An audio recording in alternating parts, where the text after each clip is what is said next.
મુન્દ્રા મધ્ય રાષ્ટ્રીય માનવ અધિકાર સુધાર સંગઠને જાગૃતતા અભિયાન રેલી યોજાઈ। મુન્દ્રા મધ્ય રાષ્ટ્રીય માનવ અધિકાર સુધાર સંગઠનની જાગૃતતા અભિયાન રેલી પ્રદેશ અધ્યક્ષ અજીજભાઈ સાંગની અધ્યક્ષતામાં યોજાઈ હતી। સૌપ્રથમ ચેરામસર તળાવ પાસે બાબા સાહેબ આંબેડકરની પ્રતિમાને હારારોપણ કરીને રેલીની શરૂઆત કરવામાં આવી હતી। આ જાગૃતતા અભિયાન રેલી બાબા સાહેબ સર્કલથી સ્ટાર્ટ કરી બસ સ્ટેશન અને પારોઈ રોડ થઈ શિશુ મંદિર પાસે પૂર્ણ કરવામાં આવી। અહીંયા આગેવાનો દ્વારા દરેક વ્યક્તિને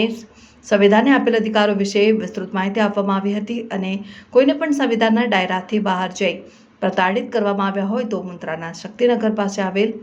ઓફિસનો સંપર્ક કરી ફરિયાદ કરવા જણાવ્યું। મુન્દ્રા વિસ્તારમાં અસંખ્ય કંપનીઓ આવેલ છે, તેમાં લાખો મજૂરો કામ કરી રહ્યા છે, જેમને નિયમો મુજબ સગવડતા ન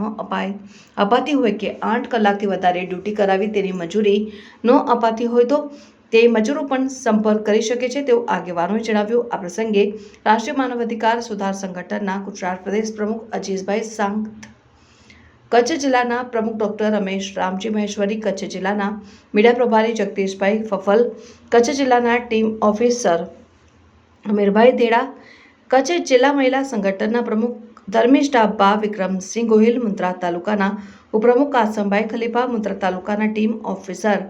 સિરાજ મલિક, મુન્દ્રા તાલુકાના લીગલ એડવાઇઝર ઇમરાનભાઈ મેમણ, મુન્દ્રા તાલુકાના મહિલા પ્રમુખ રતનબેન ધેડા, માંડવી તાલુકા પ્રમુખ અમિતભાઈ સંગાર, માંડવી તાલુકાના એરિયા સેક્રેટરી હરેશભાઈ ધેડા, માંડવી તાલુકા મહિલા પ્રમુખ અલ્ફાનાબેન કુંભાર, અંજાર તાલુકા ઉપપ્રમુખ અબ્દુલ્લા લુહાર અને રાષ્ટ્રીય માનવ અધિકાર સુધાર સંગઠનના સભ્યશ્રીઓ ઉપસ્થિત રહ્યા હતા।